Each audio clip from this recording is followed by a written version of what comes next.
Yeah, yeah. I want to be like, look at Campfire's website. Go to Wayback Machine and look at what Campfire looked like, and like, Yeah. do not talk to me.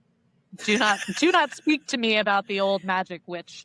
Like it's just like, oh my gosh, it's just wild. Yeah, it's wild. And so that's the thing is like there are so many good tools at people's fingertips, and I think people just need to be using them and thinking about them.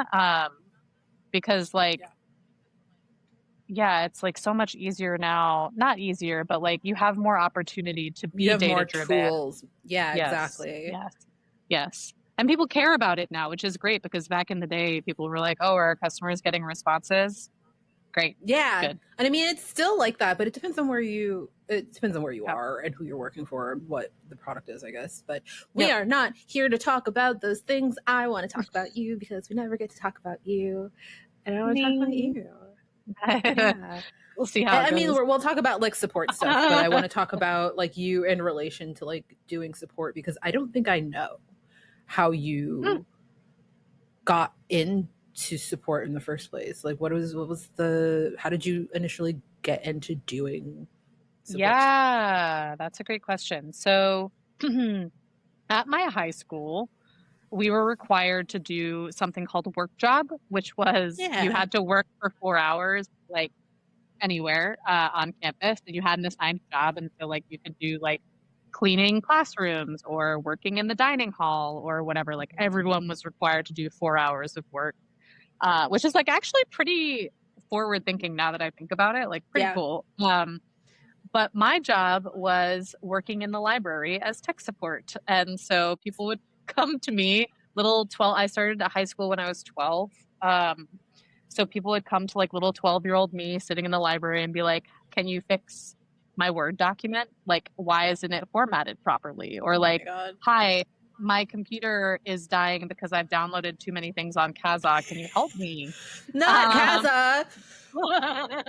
Old. Oh, I just had a moment.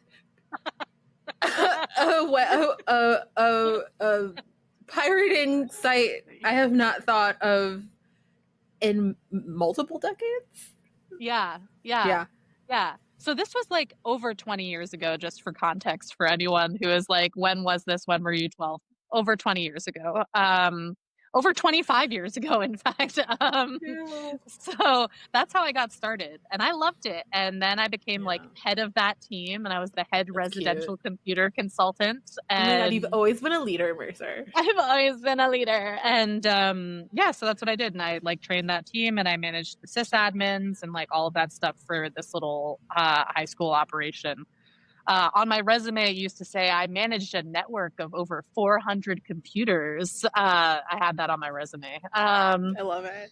Yeah. And then from there, I did coffee jobs. Like kind of on and off. And then I worked at startups, right? Like I went to college. I continued doing like tech support. I worked at the local bookstore on campus. I worked at Guitar Center as a support person. Yeah. My technical title was door girl, but I was a help desk at Guitar Yeah. Center. Yes. Yeah. And Retail. so, yeah, retail. And I worked at Apple as an expert, which is also like support. Like if anyone had, I wasn't at the Genius Bar, but if anyone had like technical questions and needed to understand what type of computer was best for them, they would come to me. So I guess I've always just been like a helper. Like I like serving people, I like helping people. And yeah, so I was working at Apple and applying for jobs, and my friend Jordan Munson had just posted something about a company called Wistia.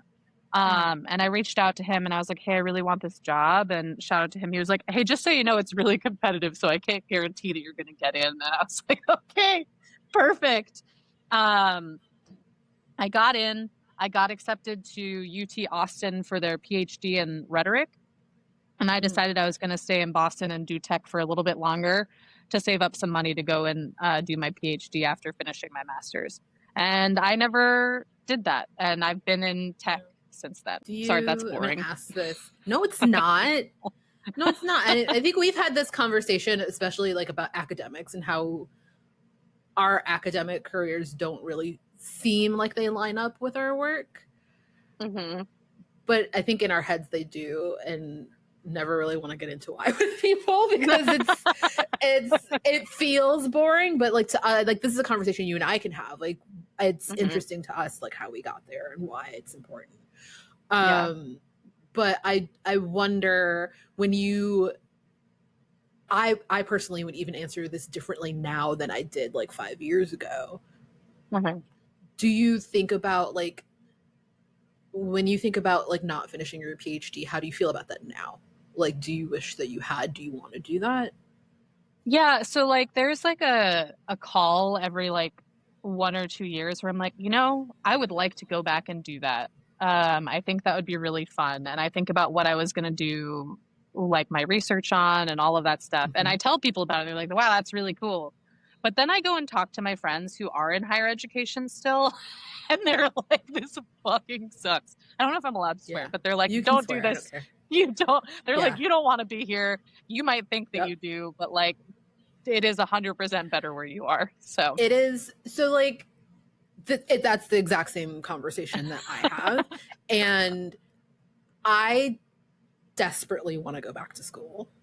mhm. It's so expensive, and sometimes I think like my goal was to teach. My goal was to be a professor, but then I had all of these. Well, really, my goal was to be an archaeologist, but like you do have to spend some like classroom time. Mhm. And I have these conversations with my friends who are academics who are like, don't just like stop thinking about it. And Mhm. I'm like, and they're like, I'm trying to leave to get into tech. And I'm like, don't do that. Yeah, Like, no, this we're is not a place you want to be. you don't want to be here either. Like, and so it's like I'm at this place where even when I'm talking to like younger people who are like about to come out of college or who are just like career changing, like I don't even know what to tell them anymore Right. because Right. like it's so we grew up in an era, especially as girls in that era, where it was like you can do whatever you want, you can be anything, Hi, etc. Barbie. Oh god. And like you're like just do what you really want to do the thing that you're passionate about, and I don't think that I can tell people that anymore, and that feels bad, Yeah, right? it Like I doesn't love feel great. like you said like I love helping people, and it's why I do support, because at the crux of it, it is helping people. But I Yeah. think over the last year I've realized like I don't have to be in support to help people, like I can do other stuff. Yeah. And it's like, well, what are the other things and how many certificates do I need Oh to my God, I do have it to so actually get many. paid? I have so many certificates. Yeah. Like people look at my LinkedIn and they're like, "You're a doula?" And I'm like, "Yeah, I Yeah. am." I just finished my nutrition certificate, and like that's what I should really be focusing on right now. But it's like, how do you do Yeah. that?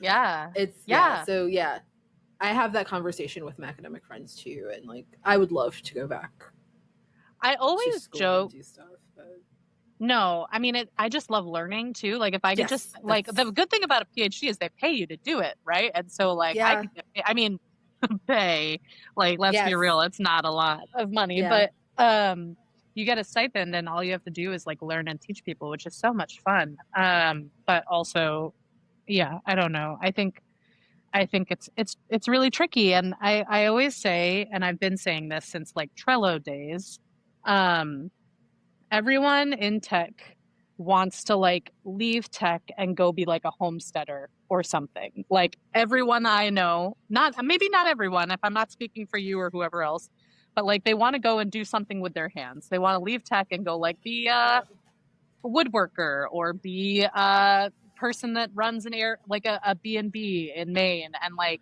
sometimes you get lucky and your company gets bought and you get money and you get to go do You can that do that. thing. Yeah. And then otherwise, like what happens to the rest of us? I don't know what I'm doing right now, I guess. I mean, I love my job right now. I think my company is amazing, but I'm also like doing my side hustle of things that I do with my hands, you know? Let's go back to career, Mercer. Yeah. And I'm really curious what you, because you've worked at some, I think you've worked at some very notable places and some like really Mhm. interesting places. What do you, just like looking back, like what do you think like are like the milestones or turning points that like really shaped your like your journey as a professional helper kind of person? Yeah, for sure. So, I mean, obviously that first like real startup role, like at Wistia, I'd Yeah. worked at other places before. Like I worked at a company called Panraven and like a few other small startups. But Wistia was the first one that was like experiencing real success and had like kind of a like a tech product, I guess. Yeah.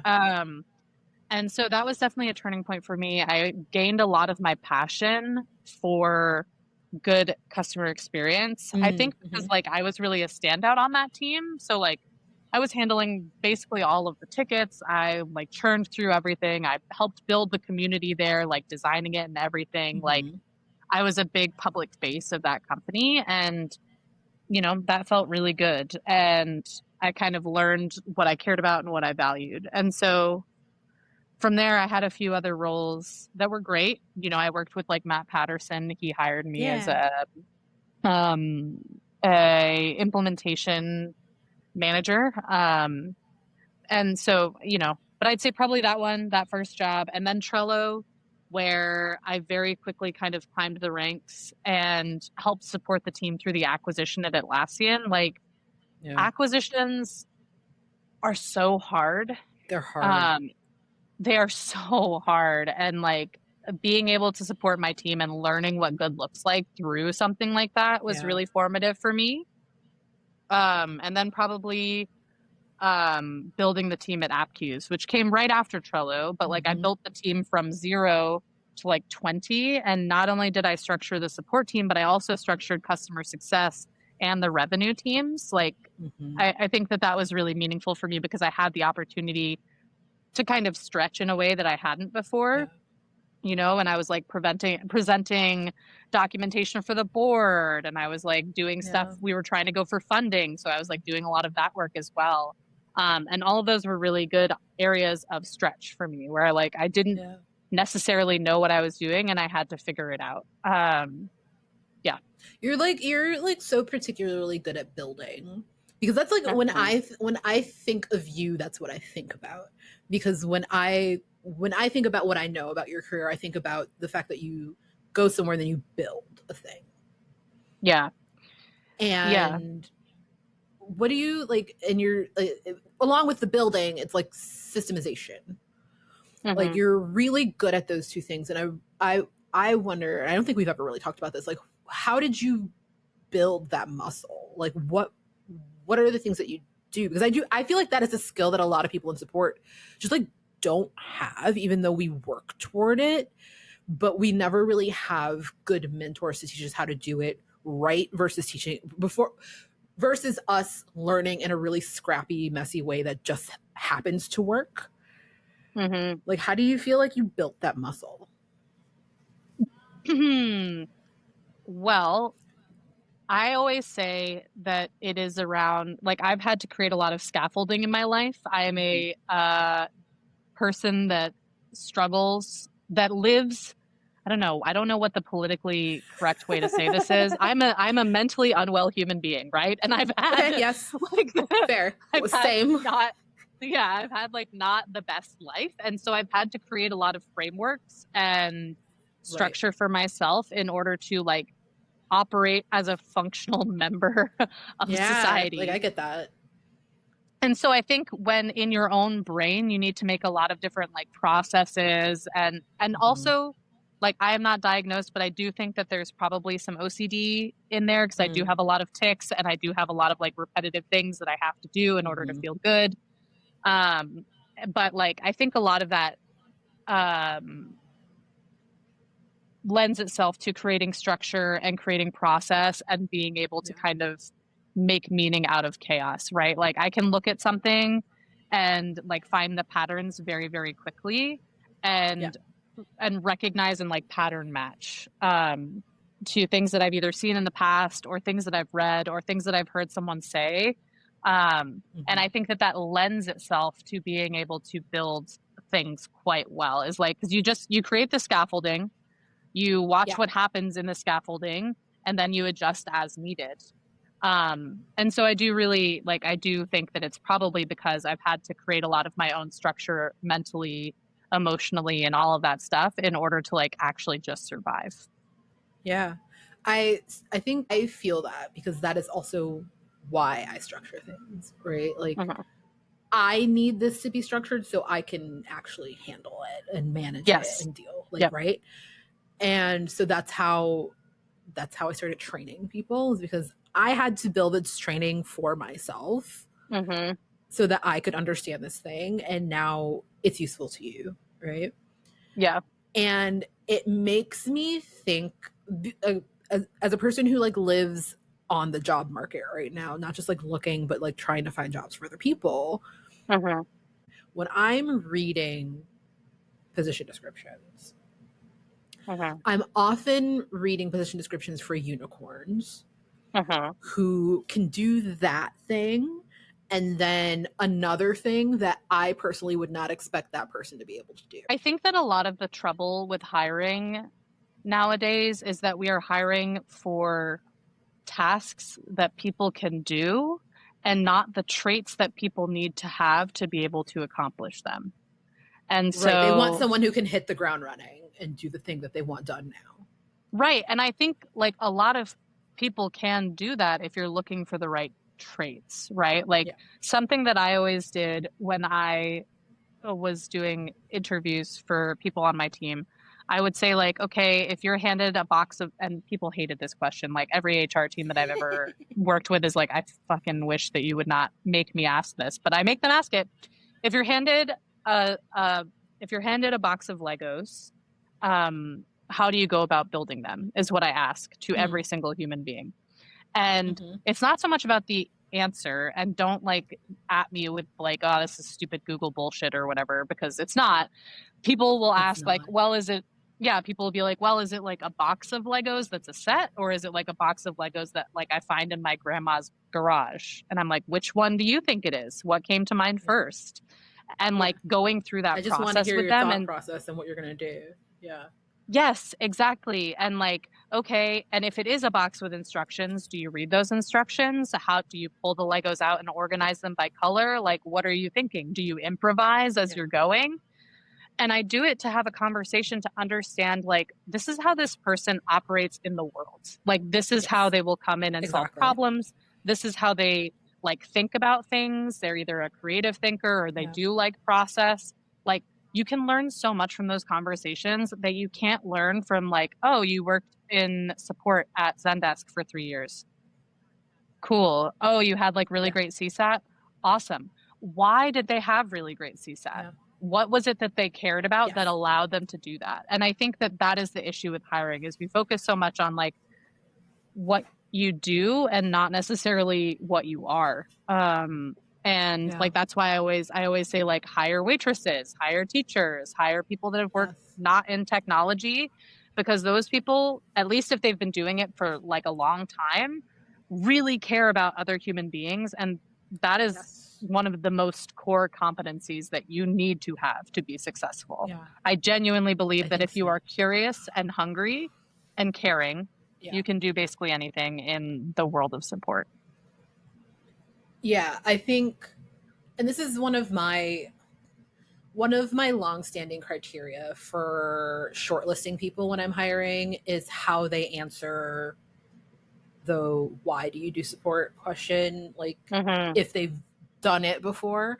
And all I want to Hmm. hear is I like to help people. Because Hmm. no one's gonna lie about that. No one's just gonna say it. Like you only say it if you mean it. Yeah. And I know that that person can survive really bad days in support because they actually Hmm. like doing it Yeah. Yeah. versus like, and this is like sometimes people just need a job and that's fine. But Yep. if I'm working somewhere where I know the support, the experience, like the interaction that you have with users and your like cross-functional teams can be really trying, I need someone on my team who actually likes doing the work and can like pull through that. And 100%. I don't feel like when I'm interviewing, like as a person who's interviewing for a role, I don't feel like people ask me questions like that. And I rarely get the opportunity to talk about stuff like that.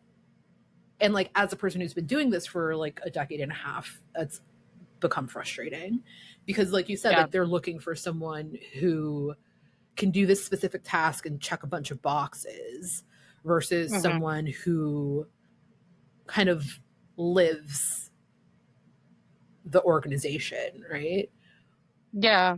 Yeah. It's like, yeah, it is a real bummer. You know, it's interesting for me because when I was interviewing for roles, leaving my last job, a lot of the stuff that I was interviewing for was like builder roles, like Yeah, first yeah. support team member, like leadership to like build this structured team or whatever. And they were like, well, why do you want to leave like leadership? Don't you think it's like a step down to like go from VP to Yeah. like someone building the team? Like, And it's no. like, do you not understand that I love this? This Like is the thing that I love to do. this is what I have been doing. Like this is what I Yeah. love. Like I love it. And I think yeah. every day, like if I could go back to a queue, if I could just have like a day in the queue, I'd be so stoked. I'd be so stoked. This is a thing that I always have a hard time with, like explaining to people why I am uncomfortable moving past director or head of, is because I feel like Mhm. if I go past that, I move away from the thing that actually matters to me in support, Mhm. which is Mhm. at least at the very least having my eyes on the queue. Because if I Yeah. don't have my eyes on the queue, I don't feel like I know enough to actually lead that organization. And Yeah.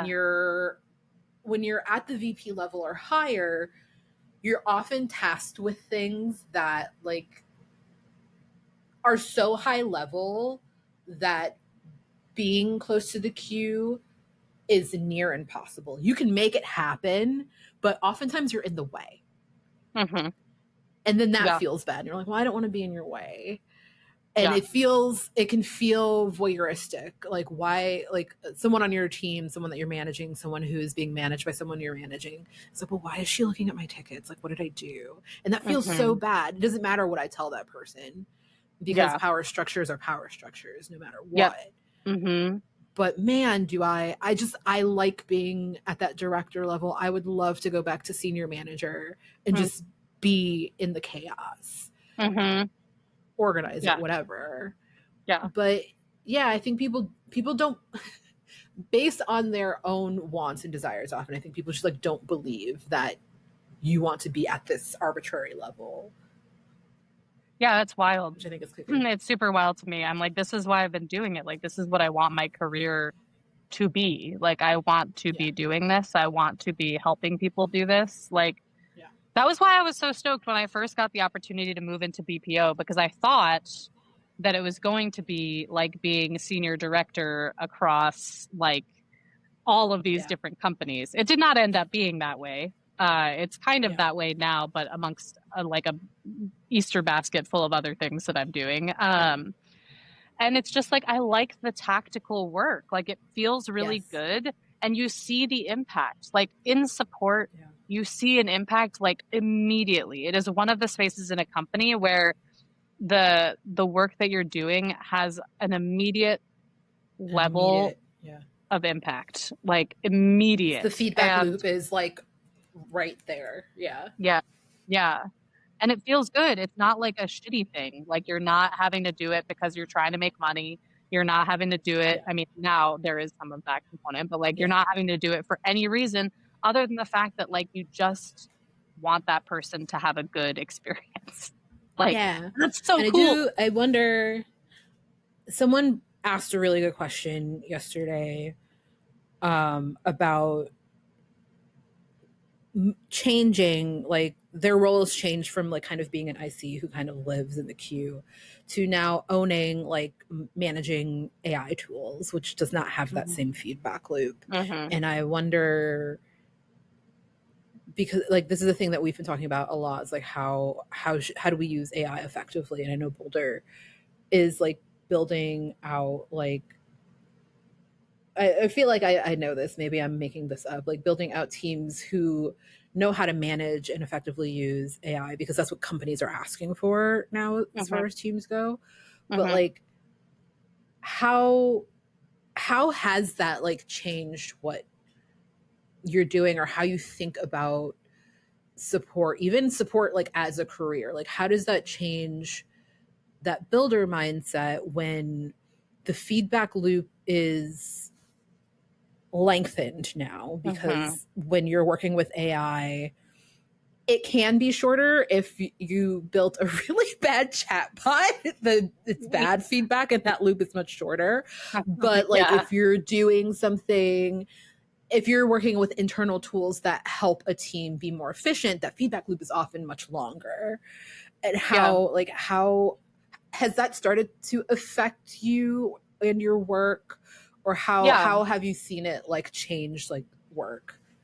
Yeah, I feel like there is a bifurcation of folks, right? Because there are still people that need to do that human to human connective work because there are Yeah. things that like don't go through AI even a little bit. And there are also the people who are like, yes, I would like to manage this now. I am interested in learning more. I am technologically curious. And that's kind of where we see a split, right? Like it used to Yeah. be tier one, this is it. Now it's like there is no tier one anymore. Tier one has disappeared Yeah. and tier two is this, right? Yeah. And so I think identifying on your team who like what who has what competencies and who cares about what. And I do a lot of that by talking about what they like and what they don't like about their job, right? Like sometimes people come to that conversation where I'm like, I'll say something like, think for the next week, what are the things that you love about your job? And then what are the things that, like, when I ask you to do it, you're like, fuck you, I don't want to do this. Like, I really don't. Yeah. And sometimes people will come to that conversation and be like, what I really love is like figuring out tagging and figuring out this kind of stuff. And what I really don't like is answering tickets from grumpy customers. And I'm like, cool. Yeah. Maybe we get you out of the inbox and you start doing like support operations or something. And I Yeah. feel like AI nowadays is basically what support ops was like 4 years Was. ago. Yeah. Yes. And I think Um, I am starting to see again, like because I live on the job market, starting to see mhm, these roles for support ops pop up that are definitely more complex than it was because it used to mostly be on the manager of the team to like own Zendesk and manage the support ops. But now that there mhm, are like 10 different tools that you mhm, use to do like great support, you need mhm, people are finally accepting that you need a person to own this. mhm. And it's the AI, it's the help desk, it's Yep. maybe even the knowledge center if you're using something extra because you want it to be more robust. Yep. um yeah. Yeah. Yeah, and it's interesting. Like I remember Lance, like I don't know, 10 years Hmm. ago, 13 years ago, did a talk, and he was in support ops, and I remember being like, Hmm. what, what is that? And Yeah. like just Yeah. being so amazed because I was like, wow, there really is. There are so many different opportunities if you can just really hone in on what it is that you like. Yeah. And I think that that is an opportunity that we're being given with AI. I do. Yeah. And I I know people think I hate AI, and I challenge those people to improve their reading comprehension mostly, because at no point have I ever said that. My problem is with how people use it, and the degradation of like general critical thinking and reading comprehension. Yeah, it's really But problematic. I I love the space that it is created for more operationally minded CX people Hmm. to dig into process. And I think what I like most is that it has made business leaders aware that that is an access like a needed role within organizations. Hmm. Um, and I hope that we do start to see even more like junior roles come into that, Hmm. versus just like those the higher level roles. I've been seeing VP of like customer operations lately. And I'm like, what does this person do at a That's VP wild. level? Like, what are they doing? Like, that's so. And what that says to me is that this role is that important to that company, Yes. and that they Yeah. are customer minded and they want their ops to be very high level, whatever. So that's Yeah. great. I love that. I'm wary of how we're just like pushing AI into support to, like, I don't know, like I feel like the you said, like motivations are tier off. one does not exist. Yes, that is it. Yes. Yeah. There are two different motivations companies have when implementing AI. One of them is to cut costs, and one of them is to actually empower agents to do the best work that agents, support team members Yeah. do, right? Yeah. And Yeah. like I really don't think that there is anything between those two. No, I Like agree. there's nothing in That's between what those I was two. trying to say. Yeah. And the unfortunately, the cost cutting part is easy. Hmm. That does not mean that your experience is good, though. Hmm. Yeah. And that is another disconnect there. So, like, great, we cut costs here. And then that's all they're thinking about. They're not even really thinking about like how it really affects the team Right. or the customers. Right. And Like you cut costs, but like what does that mean for like lifetime value, like average lifetime value of a customer yeah, yeah. And I or think about this retention a in lot with general? companies that aren't even, yeah, I think about this a lot with companies who aren't even profitable yet. Yeah. Like, I understand why you want to cut costs. Hmm. However, you're possibly creating a worse experience for people that you want to Hmm.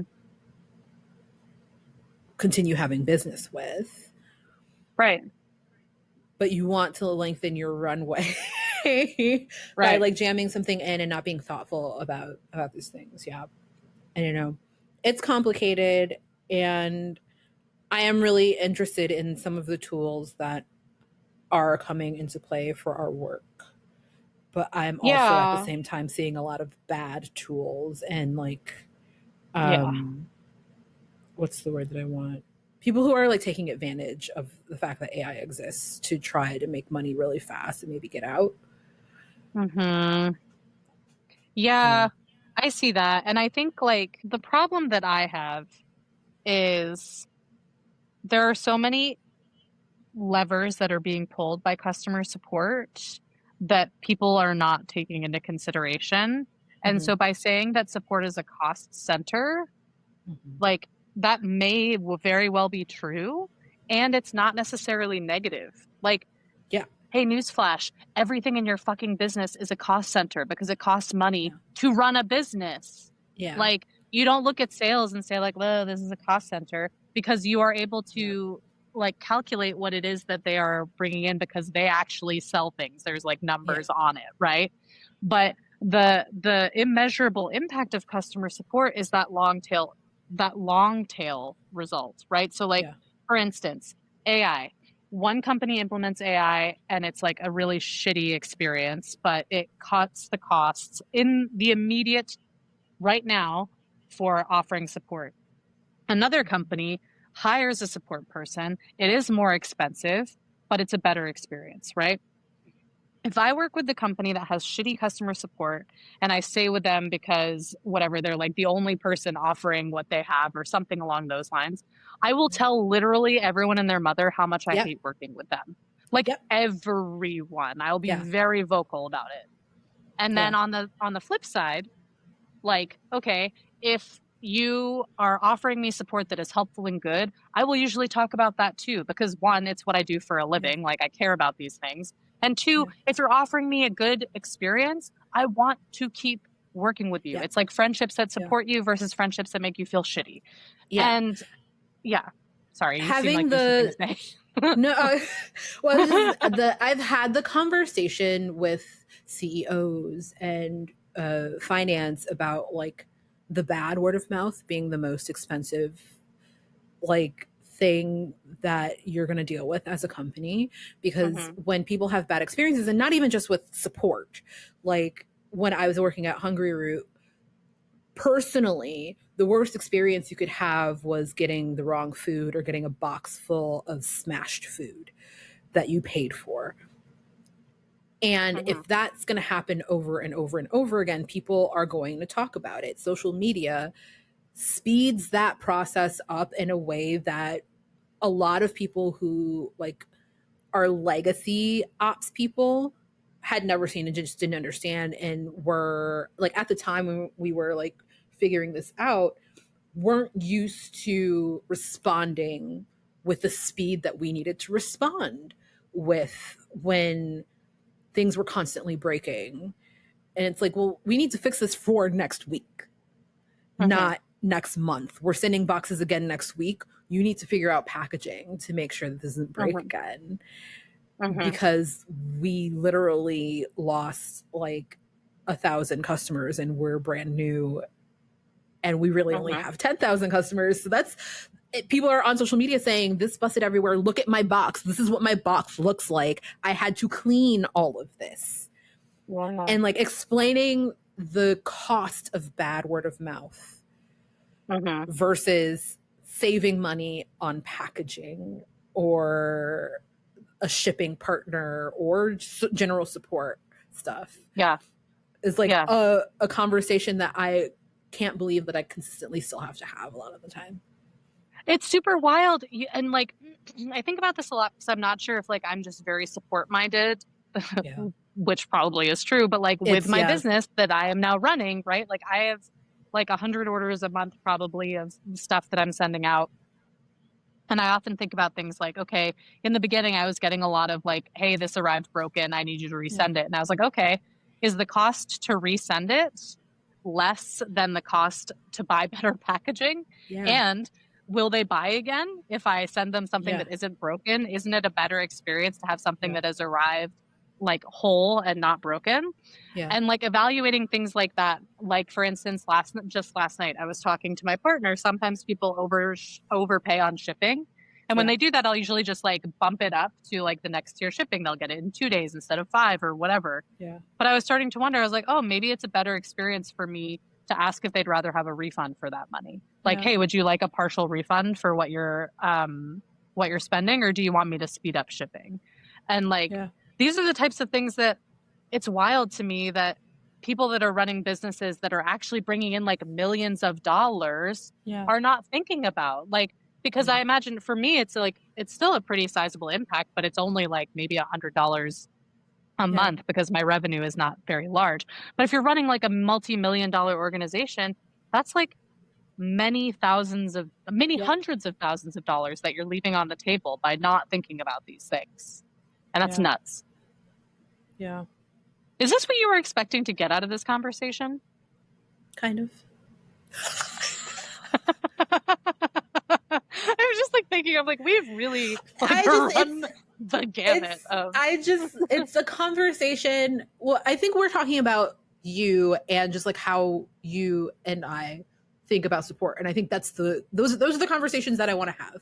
Like I try to be really frank about this when I talk about how I want to podcast in the CX space in general. I want to have conversations about why we do what we do, why you specifically do what you do, how you think about it, and just like break out of the what feels like this kind of lemming situation in support that I feel like people are trying to create, like, as support influencers. Like, we should all be doing the same thing. No, we absolutely shouldn't, because we don't work for the same company. And I think like there's this we're socialized to be so individualistic and like kind of like fend for ourselves, but at the same time we are not socialized to be individuals. Like, we're not socialized to like be ourselves and think for ourselves, and it's such a weird juxtaposition. And like, this is also how we have to show up as business people, because our businesses are different. We cannot think the same way about how to run an organization, how to run support, how to help our customers, because they're not the same situation. And so I don't want to add to the conversation that we're constantly having about metrics and how to view them and how to use this tool, because it doesn't matter because we don't all work at the same place. Yes. I would love to just share quickly why it is that I do what I do. And Okay. I feel like I'm very fortunate that I work at a place like Boulder because we're so aligned on why I do what I do. And that they want me to do what I do for that reason. So like ever since AI came on the scene and everyone was like, AI is going to take our jobs and AI is going to do this and AI is going to do that. I'm like a full head on dive into the deep end with AI and use it. I love it. I think it's great. I use it every day. I think that there is immense value in having a human being be the person that helps your customers with your service, product, whatever. I think human to human connection is the literal most important thing in this world. In personal life, in business life, whatever. I spend 10 minutes a day at least with each of my kids, just touching them, just sitting with them and touching them like monkeys, like playing with their hair and, like just touching, like being there without my phone or technology or anything. And I think human connection is so fucking important. So that is why I do support. I do support because human connection is important. And now I do what I do at Boulder because I think that there is a path where AI can be used to elevate human beings. And we need to empower those human beings to not be displaced and continue doing what they're doing. But they will not be able to do it unless we educate them and help them. And so that is why I am continuing to work in support, and I'm continuing to double down on like humans helping humans, because as much as all of the pundits and the CEOs that tell poor people to eat bugs while riding their like fucking private jets, like while all of that shit is happening, like humans still want to be touched by other humans. And we need to keep doing that. Otherwise, we're all going to fucking die a shitty, fiery, terrible death. And we just need to keep being connected. So that's why I do what I do. This is why Mercer does support. That's why I do support, because I don't want all of us to die in a fiery death where like aliens have taken over aliens. Robots, cyborgs, whatever have taken over. Maybe they're Reapers, Mercer. We don't know. They're alien robots. Maybe. Who knows? And if we are all connected and we stay connected and we continue to prioritize human to human connection, we will be able to take on anything. But if we continue to become more and more separated and more divorced from the concept of human connection, I genuinely feel like we are all doomed. I feel like my tinfoil hat. I feel like you just explained one of the plot points for Mass Effect that people don't really like to talk about. And I think it's the most important thing that I learned from Mass Effect is that teamwork does in fact makes the dream work. Yeah, it makes the dream work. Like if we didn't work together as the Milky Way galaxy, we could not have driven the Reapers back. Right. Yes. And that's why I love all those Becky Chambers books too, because they're like, yes, we have AI, and also we've got all of these like really cool living organisms that need to work together and utilize the power of AI to become even more connected. And through that connection, we will be able to overcome anything. I am curious if the next wave of stuff, I don't know, technology, businesses, is people who feel like we do. I like AI, but I really like people, are going to start creating things that really emphasize that. Like, here is how we use AI to improve human connection. I feel like people think they're doing this, but they're not really yet, or I haven't seen an instance where this has been done really well. But I've been thinking about this, and I do wonder if that's like the next wave of stuff. You know that, coming. I mean, I assume you know that about the product that I was creating called Empath. Do you know about this? Have I ever talked to you about it? Yeah. The thing that was like, hey, you are flagging of like anxiety and depression, whether you know it or not, like Mm-hmm. it's coming through in your communication. Here are some tactics that you can take to help yourself feel better and Yeah. like connect on a better level with other human beings. And like Yeah. that's obviously like way oversimplifying it, but I would love to see more technology that is focused around that rather than like Yeah. efficiency or, you know, deflection or Yeah. whatever. Work, just Like like it's work. just Like that's yeah. the thing that I said this like a couple days ago. Like I would love to stop seeing more technology that is focused on making work Yeah. more productive. Like Yeah. just focused on work. Mhm. Like we're I feel like um the Tex Avery cartoons lied to me. Um he did a very bad job of predicting the future as far as technology Mhm. went. And I Mhm. feel like Tex Avery and also the Jetsons set me like really fucked up my expectations of what to Yeah. expect in the future. Yeah.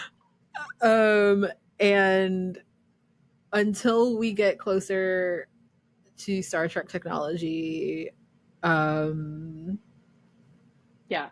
I'll be hoping for people to like start turning technology in the direction of helping people and be with people and Yeah, and not like helping people be people to like then be able to monetize them, yeah, right? Like I think yes. we see like Oh my all of these god. AI bots that people are like in relationships with and getting married to Mm, and stuff, and I'm like, yeah. I'm not going to yuck anybody's yums. Like if that's how you want to do it, then that's fine.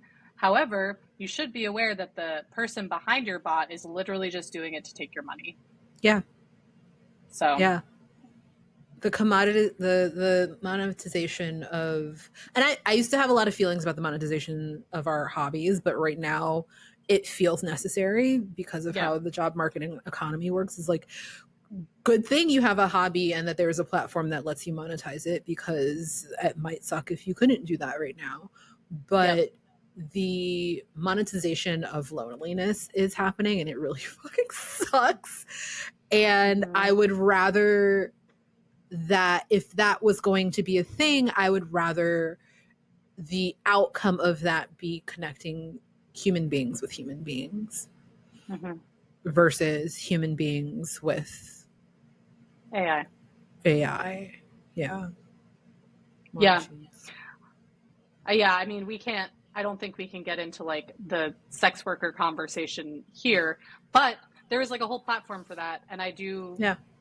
yeah, I don't know. I have thoughts about that too and like supporting that versus like how it's being done, et cetera, et cetera. But I do think TLDR, humans are important. Humans connecting with other humans are important. And I want to keep doing anything that I can in order to ensure that that gets moved forward. And so Yeah. like while I'm not able to be in an inbox or directly like interface with customers anymore, which is actually not true. I am doing a lot of that work now, but I can at least impact the policies that we put in place to help protect that connection Yes. and maintain it. I love that. That's really important. And I think Yeah. that's a place that a lot of us don't really get to. And it Yeah. really, really, really depends on where you're working. Like you said, like I know that Boulder like has opinions and they're really opinionated about how this works. And I think you're really lucky to be in the position to help make those kinds of decisions for that kind of work in place. Yeah. Yeah, I'm very fortunate. I was nervous to continue in BPO. I felt like kind of disconnected from it, but Boulder really actually does care a lot about that. And David, as a leader, is incredibly empathetic to his team and like always prioritizes them over all else, which Mm-hmm. is wild to see as Yeah. someone who is like a capitalist, right? Yeah. Yeah. Yeah. So, yeah. Awesome. Cool. We This really is, ran the this gamut. in the best way though, I think. Because like I said, like I started this conversation with like we don't get to talk about you as like a person in this space or just like as a person. It's always you on a panel, leading a talk, talking about a number or a tool or how to do the thing. and you don't get to talk about yourself, and I don't like that because I like talking about you. Thank you. So I'm gonna I'm cry. I'm gonna weep.